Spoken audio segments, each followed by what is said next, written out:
Welcome to this explainer. Today, we're decoding the maturity of India's digital retail banking sector. We're going to map out exactly how local institutions stack up against the absolute best in the world. Look, customer expectations for seamless, personalized experiences, they are higher than ever. And a bank's survival really depends on how well they can engineer their digital interfaces. So let's jump right in and look at the data to chart exactly where the future of banking is headed.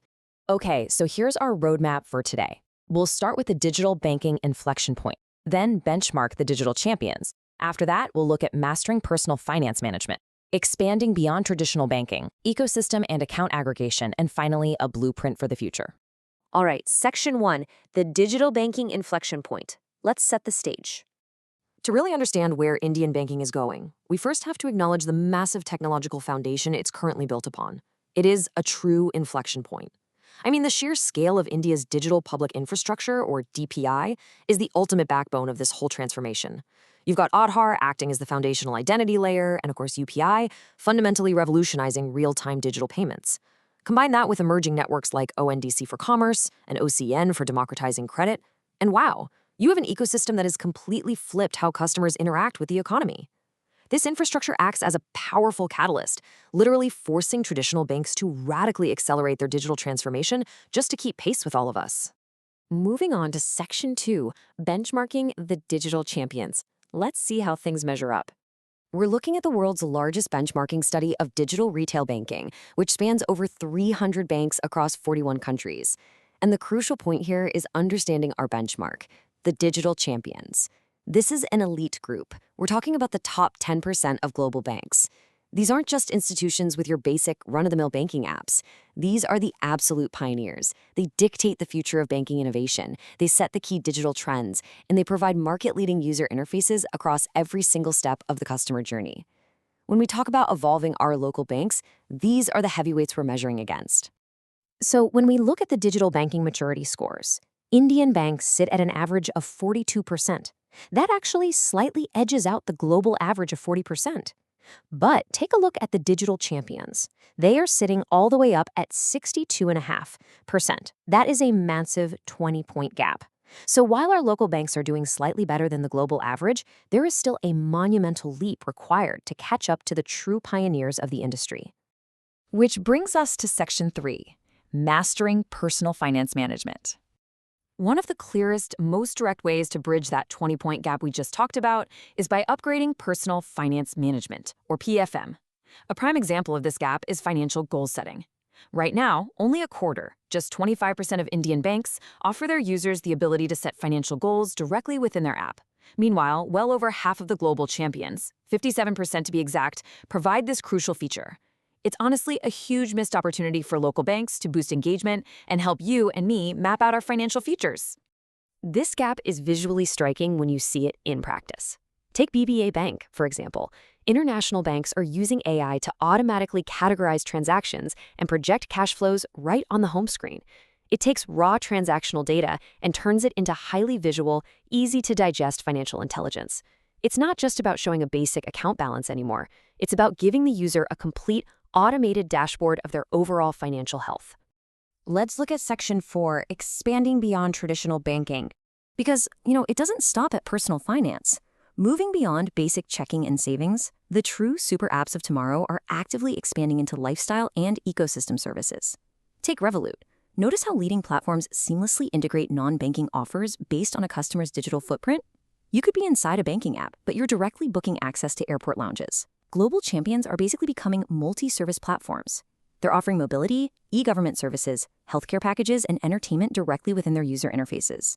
This level of convenience completely transforms the banking app from a chore into a daily lifestyle necessity. Plus, we absolutely have to look at the changing demographics. Environmental and social governance, or ESG, is becoming a massive engagement driver for banking apps. Take a listen to this quote from a young Indian Gen Z customer.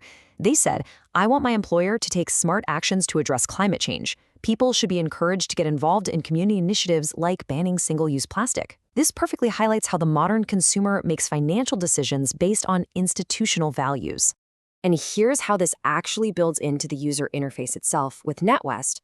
Global banks are now displaying the actual carbon footprint generated by an account right there in the app. Using integrated software bridges, or APIs, they literally translate spending habits into kilograms of CO2. It fulfills a deep, non-financial need for the client while massively boosting the bank's innovative brand image. Pretty cool, right? Now for Section 5, Ecosystem and Account Aggregation. To offer these highly advanced functionalities, banks absolutely must master ecosystem partnerships and, critically, account aggregation. The immediate battleground for Indian banking leaders is twofold. First, to catch up with local competitors, banks need to prioritize aggregating savings accounts from other banks and allowing users to set specific spending limits. But then, to truly get inspired by international players, they need to push even further. We're talking about aggregating current account histories across different institutions and offering features like seamless cross-account spending comparisons. The ultimate goal? To give the customer a complete 360-degree view of their finances on one single screen. But right now, the data shows a pretty significant gap. Only a quarter of Indian banks have begun providing these multi-account aggregation services for savings and credit cards. When you compare that to the 50% of global counterparts offering these tools, it's crystal clear there is a massive opportunity left on the table here. Open banking is the future, for sure, and leveraging APIs to bring everything under one roof is totally non-negotiable for becoming a digital champion. Let's wrap up with Section 6, Blueprint for the Future. So how do decision makers actually translate all these disparate data points into actionable, concrete upgrades for their platforms? Well, the answer lies in systematically optimizing 15 key user scenarios. Achieving excellence requires mapping out every single digital touchpoint a customer experiences. This starts at onboarding and opening a current account, moves through day-to-day active investing and checking balances, expands into applying for personal loans, and even covers the offboarding process of closing an account. Excellence isn't an accident. It's engineered by obsessing over the user interface at every single one of these 15 steps. By structurally addressing these core steps, institutions can actively engineer the ultimate user experience.